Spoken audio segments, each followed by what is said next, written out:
ஒவ்வொரு மனிதருக்கும் ஒவ்வொரு விதமான கஷ்டம் இருக்கும். ஒவ்வொரு வழிபாடும் பார்த்தீங்கன்னா ஒவ்வொரு கஷ்டத்துக்கும் தனித்தனியா பரிகாரங்கள் அப்படின்னு எடுத்துக்கிட்டீங்கன்னா, இப்ப நீங்க உங்க ஜாதகத்தை எடுத்துட்டு போனீங்கன்னா, உங்க ஜாதகத்து ரீதியா இப்ப என்ன பிரச்சனை இருக்கோ அதற்கான பரிகாரத்தை ஜோதிடர் சொல்லுவாங்க. அந்த பரிகாரத்துக்குரிய மந்திரத்தை சொல்லுவாங்க, அந்த பரிகாரத்துக்குரிய கோவிலை சொல்லுவாங்க. அந்த வழிபாடுகளை நம்ம தொடர்ந்து செய்வோம். ஆனா அதுலேயுமே கூட ஒரு சிலருக்கு கஷ்டம் வரும்போது நாம முதல்ல என்ன தெரியுமா சொல்லுவோம், அந்த ஜோதிடர் பொய் சொல்லிட்டாரு, எனக்கு அவர் சொன்னதை நான் செஞ்சுமே எனக்கு நல்லது நடக்கலை அப்படின்னு சொல்லுவோம்.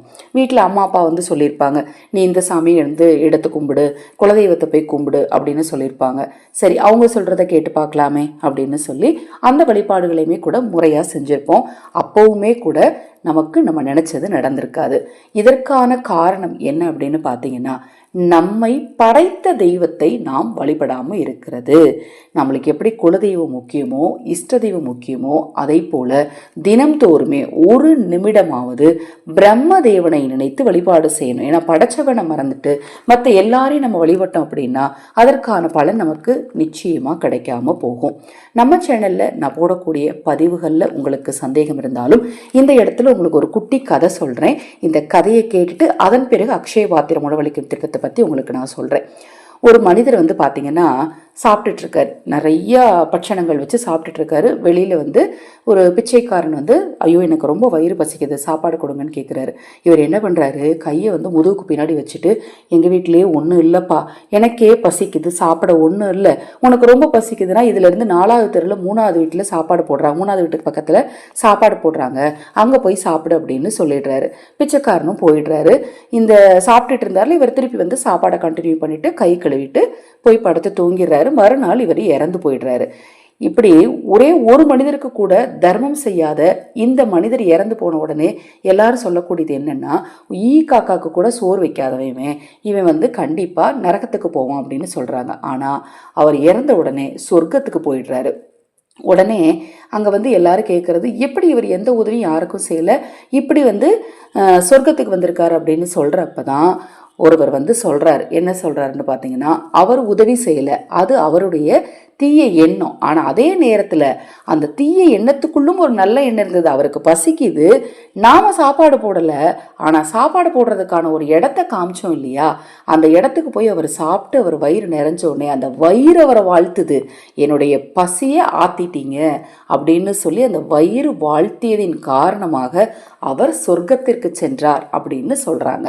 அப்போ இதிலிருந்து இந்த இடத்துல நான் முதல்ல உங்களுக்கு ஒன்று சொல்கிறேன். அக்ஷய பாத்திரம் உணவளிக்கும் திட்டம் ரூபாய் 30 மட்டும். ஆதரவற்ற ஏழை குழந்தைகளுக்கும் முதியவர்களுக்கும் இந்த திட்டத்தில் எங்களோடு இணைந்து உணவளிக்க முன்வாருங்கள். இந்த திட்டம் பார்த்தீங்க அப்படின்னா தொடர்ந்து கடந்த 1.5 வருடங்களாக செய்துட்டு இருக்கிறோம். நிறைய பேர் என்னோட சேர்ந்து இந்த திட்டத்தில் இணைந்து ஆதரவற்றவர்களுக்கு உணவளிக்கும் பணியை செய்துட்டு இருக்கிறீங்க. உங்கள் வீட்டு குழந்தைகளின் பிறந்த நாள், திருமண நாள் மற்றும் சிறப்பு வைபவ நாட்களையும் இந்த திட்டத்தில் எங்களோடு இணைந்து உதவ முன்வாருங்கள். இப்போ ஸ்கூல் திறந்திருக்கு, நிறைய குழந்தைகளுக்கு நோட்டு, பேனா, பென்சில் இது சார்பாக கேட்டுட்டு இருக்காங்க.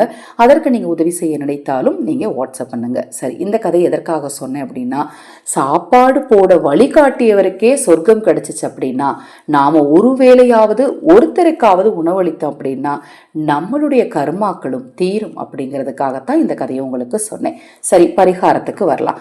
நம்ம டெய்லியுமே காலையில் ஏஞ்ச உடனே தூங்கின உடனே ஒரே ஒரு நிமிஷம் செலவு பண்ணி பிரம்மதேவனை நினைச்சு, என்னை படைத்ததற்கு நன்றி, எனக்கு வரக்கூடிய துன்பங்களை எல்லாம் சமாளிக்கக்கூடிய திறமையும் வலுவும் எனக்கு கிடைக்கணும்னு வேண்டிட்டு அடுத்து நீங்க சொல்ல வேண்டிய ஒரு வார்த்தை, ஓம் பிரம்மதேவாய நமக, ஓம் பிரம்மதேவாய நமக. அவருடைய மனமெல்லாம் குளிர்ந்துடும். நம்மளை கூப்பிட்டுட்டாங்க, நம்ம பக்கத்திலே இருந்து நம்ம படைச்ச இதை நம்ம குழந்தை அழுகுது அம்மா அப்படின்னு கூப்பிட்டோன்னே நம்ம என்ன பண்ணுவோம், அந்த குழந்தை அழுகையை நிறுத்தி அது இயல்பு நிலைக்கு வர்ற வரைக்கும் அந்த குழந்தை பக்கத்திலே இருப்போம் இல்லையா. அதை போல பிரம்மதேவரை கூப்பிட்ட உடனே நம்ம படைத்த குழந்தை நம்ம பக்கத்திலே இருக்கணும், எந்த கஷ்டமும் வரவிடாம பார்த்துக்கணும்னு சொல்லி கூடவே இருப்பாங்க. இந்த ஒருவரி மந்திரத்தை ஓம் பிரம்மதேவாய நமக எனும் மந்திரத்தை சொல்லுங்க. இத்தனை முறை தான் சொல்லணும் அப்படின்னு கணக்கு கிடையாது. காலையும் சொல்லலாம், இரவும் சொல்லலாம். குறிப்பாக காலை எழுந்ததும் இரவும் சொல்றது கூடுதல் விசேஷம். மற்ற நேரங்களில் நீங்கள் வழிபாடு செய்யும் போது கூட எத்தனை தெய்வத்தின் மந்திரங்களை சொன்னாலும் முதல்ல படைத்த பிரம்மதேவனை நினைத்து இந்த ஒருவரி மந்திரத்தை சொல்லுங்க. கண்டிப்பாக உங்கள் வாழ்க்கையில் இருக்கக்கூடிய துன்பங்களும் கஷ்டங்களும் தீரும். ரொம்ப ரொம்ப எளிமையான விஷயம்தான் இல்லையா? இதை நீங்களும் செய்யுங்க, மற்றவர்களுக்கும் சொல்லுங்க. தொடர்ந்து நம்ம சேனலை பாருங்க. ஹரஹர சங்கர, ஜெய ஜெயசங்கர, மகாபெரிவா திருவடிப்பாதம் சரணமும் சரணம். நல்லதே நடக்கட்டும்.